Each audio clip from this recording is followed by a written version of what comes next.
విధానంలో మనం జీవిస్తూ వచ్చాం.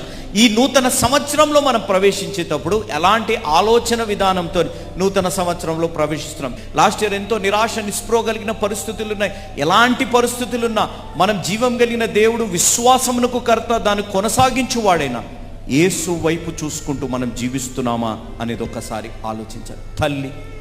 తల్లితోని మనం పోల్చబడ్డది, మా దేవుని యొక్క ప్రేమ తల్లితోని పోల్చబడ్డది.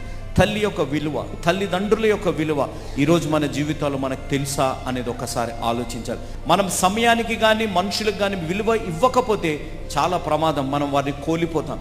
ఉన్న సమయంలోనే మనం తల్లికైనా తండ్రికైనా సమయానికైనా మనం విలువ ఇవ్వడము మనం నేర్చుకోవాలి అనేది మనం గ్రహించాలి. ఆ సమయము ఇదే ఆ సమయం.